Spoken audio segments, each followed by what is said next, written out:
నమస్తే, welcome two times today news. ముందుగా headlines. ఈసారి జగన్ 2.0 చూడబోతున్నారు YS Jagan.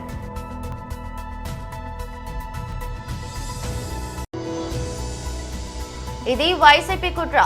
Doctor Dasari Shyam చంద్రశేషు media సమావేశం.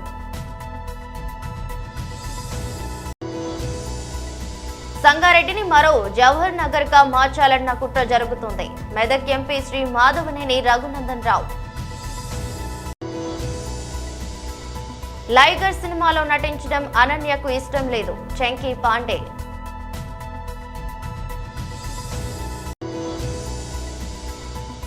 మంగ్లీని గుడిలోకి తీసుకెళ్లిన కేంద్ర మంత్రి. టీడీపీ క్యాడర్లో తీవ్ర అసంతృప్తి. ఈసారి జగన్ 2.0ని చూడబోతున్నారు. 2.0 వేరేగా ఉంటుంది. కార్యకర్తల కోసం జగన్ ఏం చేస్తాడో చూపిస్తా. గతంలో కార్యకర్తలకు ఎక్కువ ప్రాధాన్యత ఇవ్వలేకపోయా. కార్యకర్తలను ఇబ్బంది పెట్టిన వారిని వదిలిపెట్టే ప్రసక్తే లేదు. అక్రమ కేసులు పెట్టిన వారిపై ప్రైవేట్ కేసులు వేస్తా, చట్టం ముందు నిలబెడతాం అని మాజీ సీఎం వైఎస్ జగన్ అన్నారు. నన్ను 16 నెలలు జైలులో పెట్టారు, ఏమైంది, బయటకు రాలేదా, సీఎం అవ్వలేదా అని మాజీ సీఎం వైఎస్ జగన్ అన్నారు. ఎవరికి ఏ కష్టం వచ్చినా కూడా నా కథ గుర్తు తెచ్చుకోండి. 16 నెలలు నన్ను జైల్లో పెట్టినారు. నా మీద కేసులు వేసింది కూడా మళ్ళీ ఎవరో కాదు, అటు కాంగ్రెస్ ఇటు తెలుగుదేశమే. నా పిటిషన్లో ఎవరు పిటిషనర్స్ అంటే అటు కాంగ్రెస్ ఎమ్మెల్యేలు, ఇటు తెలుగుదేశం పార్టీకి సంబంధించిన నాయకులు. కేవలం రాజకీయంగా ఎదుగుతున్నాను అని ఒకే ఒక కారణంతో దొంగ కేసులు బనాయించారు. 16 నెలలు జైల్లో పెట్టినారు. కానీ ఏమైంది? బయటికి రాలా? ముఖ్యమంత్రి కాలా?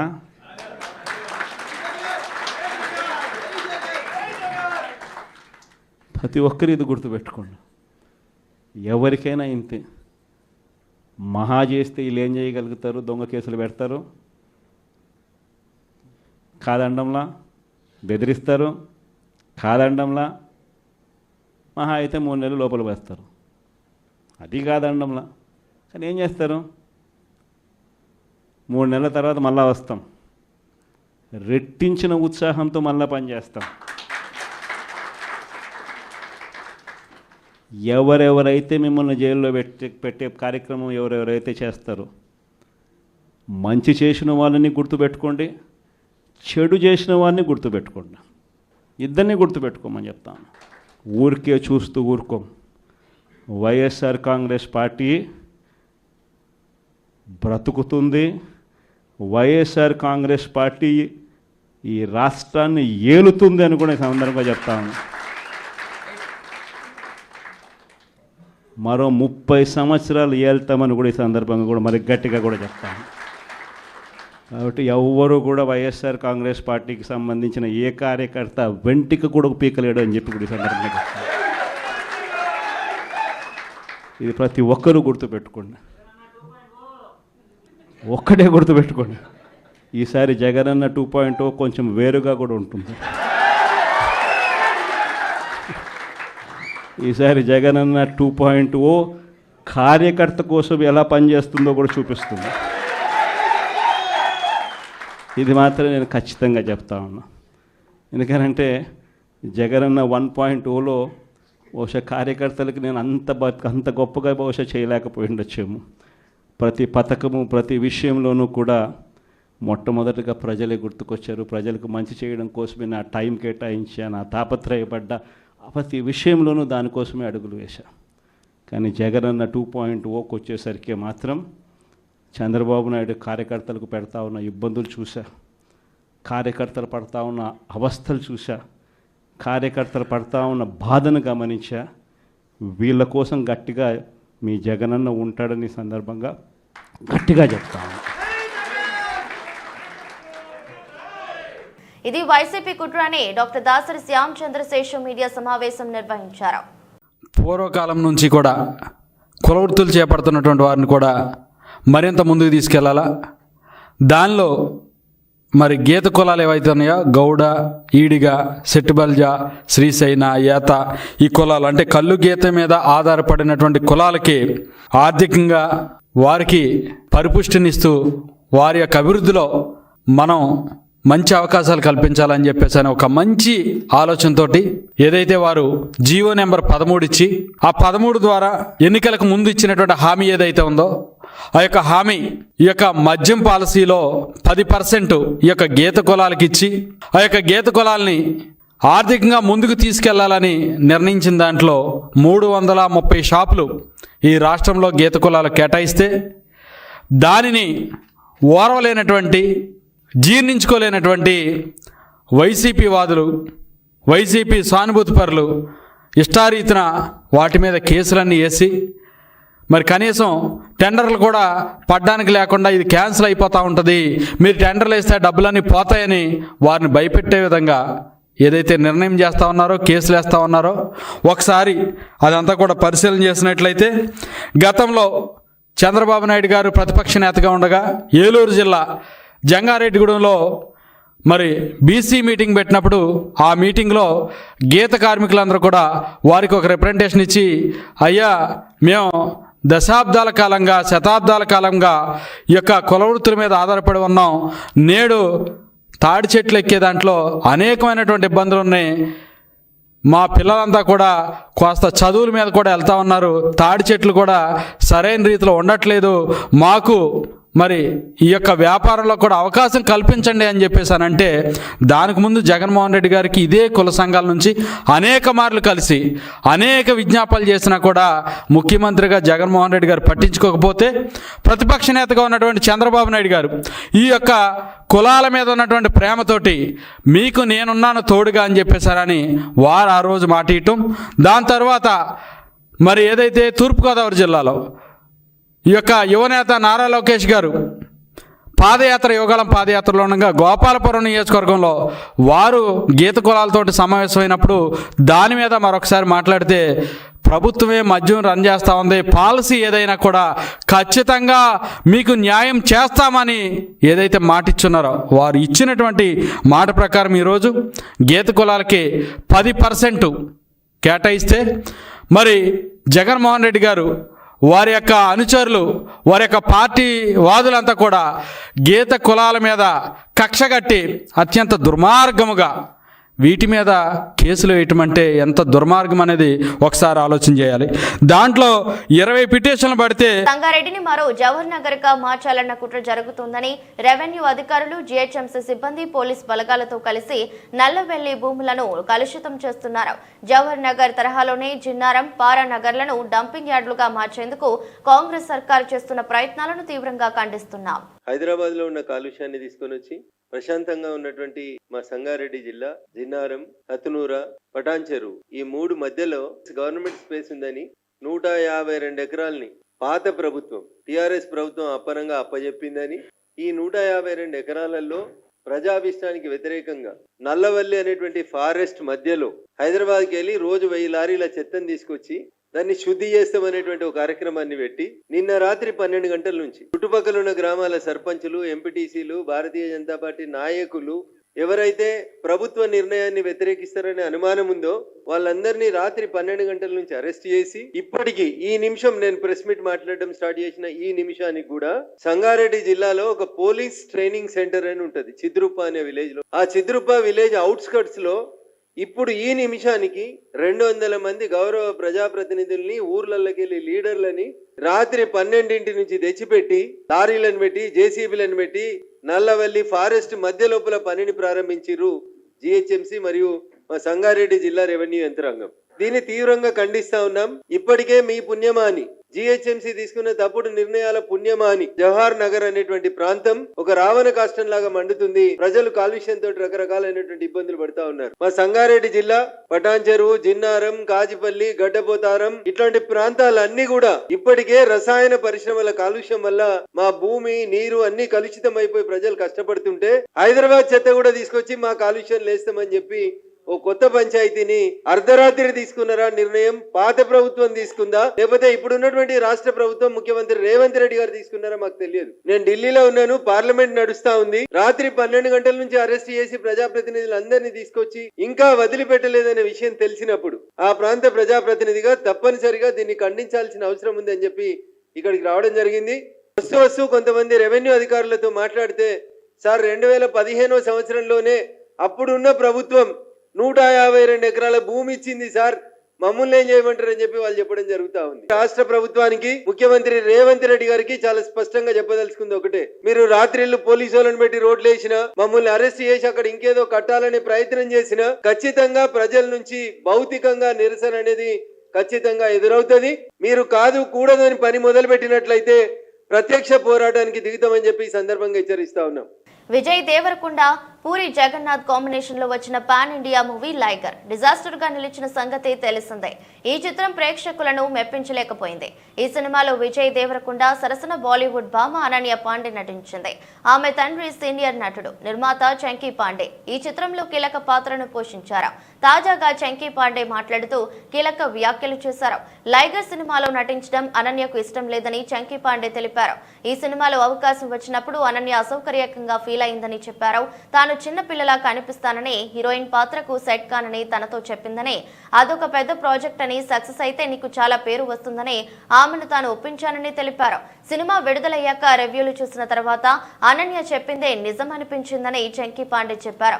ఆ పాత్రకు అనన్య చాలా యంగ్ గా కనిపించిందని అన్నారు.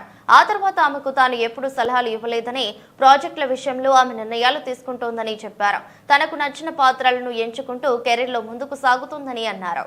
వైసీపీ నేతలు, మద్దతుదారులు, ఆ పార్టీకి అనుకూలంగా పనిచేసిన అధికారులకు టీడీపీలోని కొందరు నేతలు అండగా ఉంటున్నారనే విమర్శలు వెల్లువెత్తుతున్న సంగతి తెలిసిందే. టీడీపీ నేతలతో మాజీ మంత్రి, వైసీపీ నేత జోగి రమేష్ ఆ మధ్య ఒకే వేదికను పంచుకోవటం, ఒకే వాహనంపై ఊరేగింపులో పాల్గొనడం కలకలం రేపిన విషయం విదితమే. తాజాగా అలాంటి ఘటనే మరొకటి టీడీపీ శ్రేణులను ఆగ్రహానికి గురిచేస్తోంది. సినీ గాయని మంగ్లీ వైసీపీకి గట్టి మద్దతుదారనే విషయం అందరికీ తెలుసు. గత ఎన్నికల్లో వైసీపీ తరపున ఆమె ప్రచారం చేసింది. ఆ పార్టీ తరపున పాటలు పాడింది. ఫ్యాన్ కు ఓటేస్తే చల్లగా ఉంటామని ప్రచారం చేసింది. టీడీపీ తరపున పాటలు పాడాల్సిందిగా టీడీపీ వర్గాలు ఆమెను సంప్రదిస్తే తన నోట చంద్రబాబు పేరు ఉచ్చరించడం ఇష్టం లేదంటూ తిరస్కరించారని ప్రచారం జరిగింది. అలాంటి మంగ్లీనే కేంద్ర మంత్రి రామ్మోహన్ నాయుడు అరసవిల్లి ఆలయంలోకి వెంట పెట్టుకుని తీసుకువెళ్లారు. రథసప్తమి ఉత్సవాల సందర్భంగా అరసవిల్లి ఆలయం వద్ద మంగ్లీ బృందం పాటల కార్యక్రమాన్ని ఏర్పాటు చేసింది. ఈ సందర్భంగా కుటుంబ సభ్యులతో కలిసి రామ్మోహన్ నాయుడు ఆలయంలోకి వెళుతూ మంగ్లీని కూడా వెంట తీసుకువెళ్లారు. దీన్ని టీడీపీ క్యాడర్ తప్పుపడుతున్నారు. జగన్ కు మద్దతు ఇచ్చిన మంగ్లీని వెంట తీసుకెళ్లి ప్రత్యేక దర్శనం ఎలా చేస్తారని టీడీపీ నేతలు, కార్యకర్తలు ప్రశ్నిస్తున్నారు. ఈ మేరకు సోషల్ మీడియాలో విమర్శలు గుప్పిస్తున్నారు. వైసీపీ హయాంలో టీడీపీ నేతలను, కార్యకర్తలను వేధింపులకు గురి చేసిన అప్పటి శ్రీకాకుళం జిల్లా కలెక్టర్ శ్రీ కెఎస్ బాలాజీరావును రామ్మోహన్ నాయుడు వ్యక్తిగత కార్యదర్శిగా నియమించుకోవడాన్ని కూడా టీడీపీ కార్యకర్తలు గుర్తు చేస్తున్నారు. రామ్మోహన్ నాయుడు తీరుపై తీవ్ర అసంతృప్తిని వ్యక్తం చేస్తున్నారు. ఏఐటీయూసీ ఆధ్వర్యంలో ఆత్మకూరు ప్రభుత్వ వైద్యశాలలో పనిచేస్తున్న 14 మంది కాంట్రాక్ట్ వర్కర్స్ కు 9 నెలలు జీతాలు ఇవ్వాలని, అలాగే పీఎఫ్, ఈఎస్ఐ డబ్బుల జమను, ఈఎస్ఐ హెల్త్ కార్డును వారి కుటుంబ వివరాలను సేకరించి కార్డ్స్ ఇవ్వాలని, అలాగే ప్రభుత్వ ఆసుపత్రి నుంచి గుర్తింపు కార్డు ఇవ్వాలని ఆత్మకూరు హాస్పిటల్లో పనిచేస్తున్న వర్కర్స్ అందరూ జీతాలు ఇచ్చేదాకా ధర్నాను కొనసాగిస్తామని ఏఐటీయూసీ వనపర్తి జిల్లా అధ్యక్షులు టి శ్రీహరి, డిఎంహెచ్ఓ అలాగే కాంట్రాక్టర్ పై చర్యలు తీసుకుని అధికారులు వేతనాలు వెంటనే చెల్లించాలని చేశారు. ఈ కార్యక్రమంలో హాస్పిటల్ సంఘం నాయకురాలు బాలరాజు, పార్వతమ్మ, నాగమ్మ, శైలజ, టి బాలకృష్ణమ్మ, ఏ బాలకృష్ణమ్మ, మనమ్మ తదితరులు పాల్గొన్నారు. పిల్లలలో తినడానికి చాలా ఇబ్బందికరమైనటువంటి పరిస్థితి రావడం వల్ల బజారుకు వచ్చి మాకు వేతనాలు ఇవ్వాలి, వేతనాలు ఇచ్చేవాక మేము పనిలో రాము అని నిన్న హాస్పిటల్లో ఉన్నటువంటి సూపరింటెండెంట్కు వినతి పత్రం ఇచ్చి ఈరోజు ఉదయం 10 గంటల నుంచే సమ్మె ప్రారంభమైంది. అయినా మెడికల్ ఆఫీసర్కి పూర్తి వివరాలు చెప్పినా మీరు 1 గంట చేయండి, మళ్ళీ పనిలోకి రండి అనే పద్ధతినే చెప్తున్నటువంటి పరిస్థితి ఉంది. అంటే ఇక్కడనే పనిచేసే మంది చాలామంది పర్మనెంట్ ఉద్యోగస్తులు ఉన్నారు. ఏఎన్ఎంలు, అట్లాగే ల్యాబ్ టెక్నీషియన్లు, మిగతా అన్ని రంగాలకు సంబంధించినటువంటి వాళ్ళు పనిచేస్తున్నారు. వాళ్ళకంతా కూడా 1 నెల జీతం రాకపోతేనే చాలా ఇబ్బంది పడతాము. 9 నెలలు ఓర్చుకొని పనిచేస్తున్నారంటే చాలా గొప్ప పని అనేటువంటి వాళ్ళని ఇక్కడ పనిచేసినటువంటి ఉద్యోగస్తులే చెప్పేటటువంటి పరిస్థితి వచ్చింది.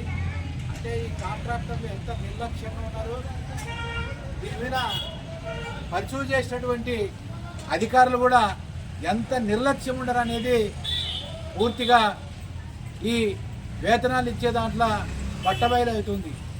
అదే కాకుండా చాలా సంవత్సరాల నుంచి చాలా నెలల నుంచి కూడా పనిచేస్తున్నటువంటి వారికి అందరికీ కూడా పిఎఫ్ కానీ ఈఎస్ఐ కానీ ఇప్పటికి కూడా ఆధారాలతో కానీ ఫామ్ 23 కానీ అలాగే ఈఎస్ఐకి సంబంధించినటువంటి కుటుంబ పర్టికులర్స్ కూడా తీసుకోవడంలో కూడా ఇంకా కార్డు ఇవ్వడంలో కూడా అట్లాగే గుర్తింపు కార్డు అంటే ఈ హాస్పిటల్లో పనిచేస్తున్నాం మేము మా వర్కరు అని ప్రభుత్వం నుండి కూడా గుర్తింపు కార్డు కూడా నేటి వరకు కూడా ఇన్ని నెలల తరబడి ఇన్ని సంవత్సరాల తరబడి పనిచేసిన ఈ ప్రభుత్వం కానీ కాంట్రాక్టర్ కానీ పట్టించుకోకుండా వెట్టి చాకిరీ చేస్తున్నటువంటి పరిస్థితి ఉంది.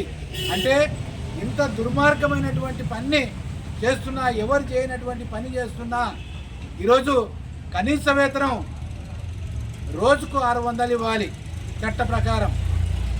కాంట్రాక్టర్కు టెండర్లో కూడా ఒక వర్కర్కు 18,000 ఇవ్వాలని కాంట్రాక్టర్కు టెండర్ వేసిండ్రు. అయినా ఇక్కడ ఇస్తున్నటువంటి కాంట్రాక్టర్ ఎంత 11,000 మాత్రమే ఈరోజు అకౌంట్లో వేసి చేతులు దులుపుకున్నటువంటి పరిస్థితి ఉంది. కానీ మేము దేశవ్యాప్తంగా రేపు తెలంగాణ రాష్ట్రం మల్కాజ్గిరి పార్లమెంట్ ఏరియా ఎంఎం జిల్లా మేడ్చల్ అసెంబ్లీ నియోజకవర్గం మేడిపల్లి పీఎంసీ 1వ డివిజన్ ఏవీ ఇన్ఫో ఫ్రైడ్లో మాజీ మేయర్ జక్కా వెంకటరెడ్డి అరాచకాలకు అదుపు లేదు. ఓనర్లను భయభ్రాంతులకు గురి చేస్తున్న పీఎంసీ మాజీ మేయర్ జక్కా వెంకటరెడ్డి ఇక్కడ నివసించేవారు. పాకిస్తాన్లో బతికినట్లుంది. ఎదురు మాట్లాడిన వారిపై కేసు పెట్టి వేధింపులు, సెక్యూరిటీ సిబ్బంది నియామకంలో ఆయనదే పెత్తనమా? మీడియా సమావేశంలో ఏవీ ఇన్ఫో ఫ్రైడ్ ఓనర్స్ అసోసియేషన్ వెల్లడి. మేడిపల్లిలోని వరంగల్ హైవే పక్కన ఆనుకుని ఉన్న ఏవీ ఇన్ఫో ఫ్రైడ్లో నివసిస్తున్న వారిపై పీఎంసీ బీఆర్ఎస్ మాజీ మేయర్ జక్కా వెంకటరెడ్డి అరాచకాలకు, దౌర్జన్యాలకు పాల్పడుతున్నారని ఏవీ info fried owners association committee వారు ఆవేదన వ్యక్తం చేస్తున్నారు. ఆయన ఇందులో ఈ అపార్ట్మెంట్ పేరు చేసుకుని మేయర్ అయ్యాడు. ఆయన మేయర్ అయినప్పటి నుంచి అపార్ట్మెంట్లో మేము అందరం ఇదివరకు కూడా ప్రెస్ మీట్ పెట్టినాము. అప్పుడు ఆయన మేయర్ ఉన్నప్పుడే ఇది మేము పాకిస్తాన్లో బతుకున్నట్టు అనిపిస్తుంది అని చెప్పి మేయర్ ఆయన అరాచకాలతో అప్పుడు ప్రెస్ వాళ్ళని అయితే ఒక్కరిని కూడా లోపలికి రానియలే. మేము ప్రెస్ మీట్ పెట్టాలంటే ఇప్పుడు బిగ్ టీవీలో ఉన్న సుజాత మేడం కమాండ్ దగ్గర మా ప్రెస్ మీట్ తీసుకోవాల్సిన పరిస్థితి ఉంది ఆ రోజు. ఈరోజు ప్రభుత్వం మారింది.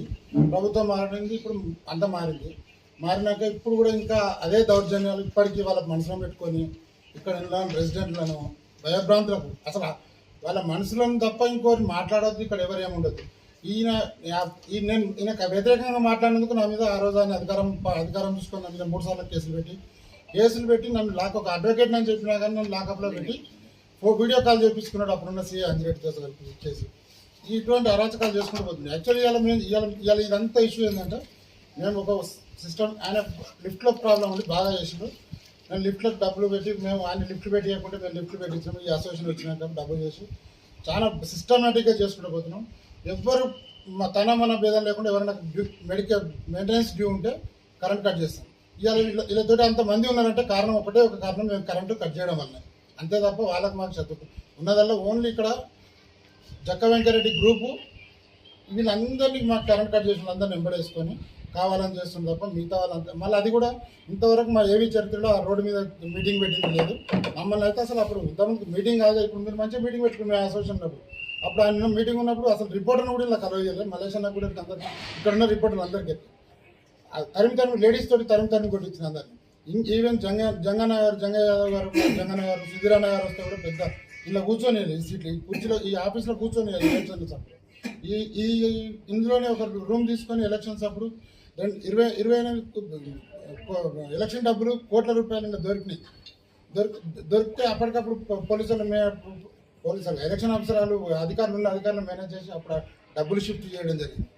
ఇక్కడ ఉన్నంతసేపు అంటే ఆయన చెప్పినట్టు బతికితే బతకాలి, లేకుంటే లేదు, ఉంటే ఉండండి, ఇక్కడ నేను చెప్పినట్టే నడవాలి, నా అసోసియేషన్ నడవాలి అని చెప్పి ఆయన అసోసియేషన్ ఉండగానే ఆయన సభ్యులు ఇక్కడ ఎవరు గెలవకుండా ఈ ఓనర్స్ అంతా బుద్ధి చెప్పారు. ఇంకా మారట్లేదు. ఆయన ముందుండకుండా అందరినీ ఎగేసి ఈ ఉన్న అసోసియేషన్ మీద ఎగేసి ఆడవాళ్ళు చూడడు, మగవాళ్ళు చూడడు, అంతా ఎగేసి ఇష్టం ఉన్నట్టు ఆయన దౌర్జన్యం కూడా మా దగ్గర కొనసాగిస్తూ ఇవాళ ఈ కార్యక్రమం చెప్పి మొదలుపెట్టించాను. యాక్చువల్గా మేము ఇంకో ఇప్పుడు మెయిన్ ఇష్యూ సెక్యూరిటీ సర్వీసెస్. ఈ సెక్యూరిటీ సర్వీసెస్ అనేది వాళ్ళ ఓనర్ చనిపోయినప్పుడు ఆటోమేటిక్గా మేము టెండర్ పిలిచి తక్కువ కోట్ ఎవరు ఇచ్చినా వాళ్ళకి ఇవ్వాలి రూలు.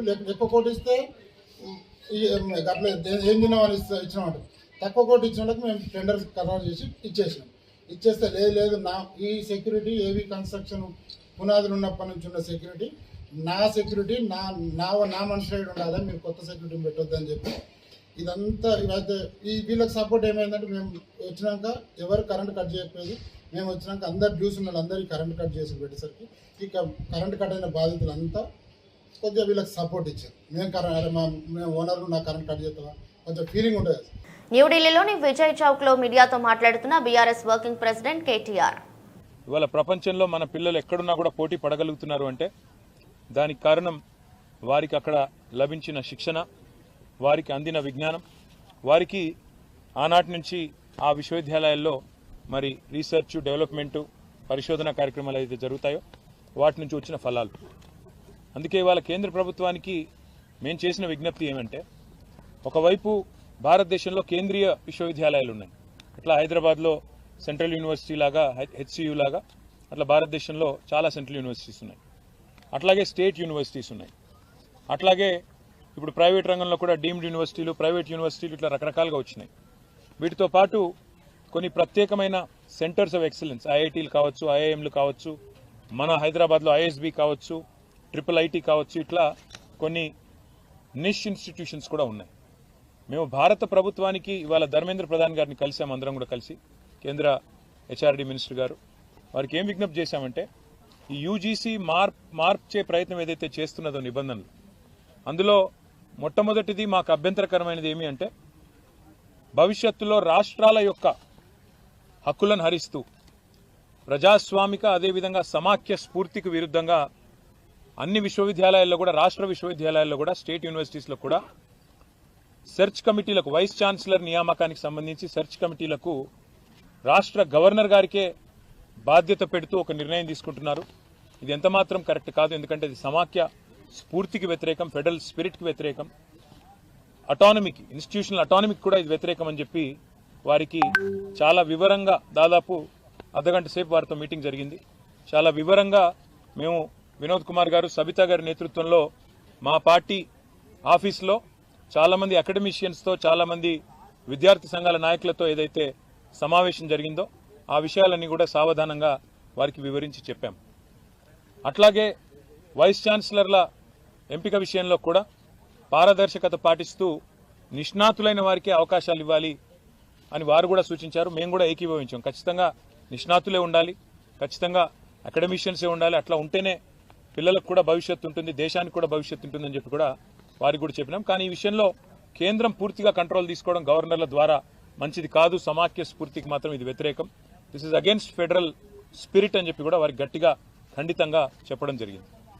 అట్లాగే రాష్ట్రంలో కాదు, దేశం మొత్తంలో అన్ని విశ్వవిద్యాలయాల్లో కూడా దళిత, గిరిజన, బలహీన వర్గాల బీసీ స్టూడెంట్స్, స్కాలర్స్ కావచ్చు, పోస్ట్ గ్రాడ్యుయేట్ స్టూడెంట్స్ కావచ్చు, పిహెచ్డి స్కాలర్స్ కావచ్చు, ఇంకా మిగతా పిల్లలు కావచ్చు, ఇవాళ పెడుతున్న ఒక నిబంధన వల్ల వారికి తీవ్రమైన అన్యాయం జరిగే అవకాశం ఉందని చెప్పి కూడా మేము వివరించి చెప్పాం.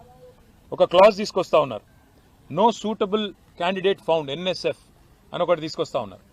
అంటే ఈ విచక్షణాధికారం మరి మనం ఆ విశ్వవిద్యాలయానికి వదిలేసినట్టయితే వారి ఇష్టానుసారంగా అవసరమైతే అప్పుడప్పుడు అబ్యూస్ చేసి, వాళ్ళ ఇష్టం లేని వ్యక్తులు ఎవరైనా ఉంటే NSF కింద తోసేసి అక్కడ అర్హత కలిగి ఉండి కూడా రాజకీయాల వల్ల కానీ, ఇతరత్ర కారణాల వల్ల కానీ, ఏదైనా ఇతర విషయాల వల్ల కానీ సూటబుల్ SC, ST, OBC క్యాండిడేట్లకు అన్యాయం జరిగి ఇతర కమ్యూనిటీస్లో ఉండే వారిని, ఇది మంచిది ఎంతమాత్రం కాదు. కాన్స్టిట్యూషనల్ వార్తలు ముగించే ముందు మరోసారి హెడ్లైన్స్. ఈసారి జగన్ 2.0 చూడబోతున్నారు వైఎస్ జగన్.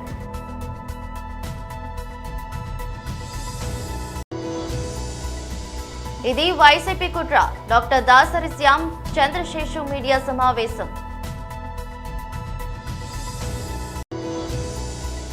సంగారెడ్డిని మరో జవహర్ నగర్ గా మార్చాలన్న కుట్ర జరుగుతుంది. మెదక్ ఎంపీ శ్రీ మాధవనేని రఘునందన్ రావు. లైగర్ సినిమాలో నటించడం అనన్యకు ఇష్టం లేదు. చంకీ పాండే.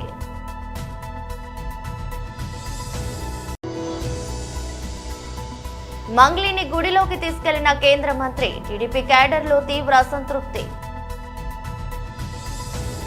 ఈ దృష్టి బులెటిన్ మరో బులెటిన్లో మళ్ళీ కలుద్దాం. అంతవరకు సెలవు. నమస్కారం.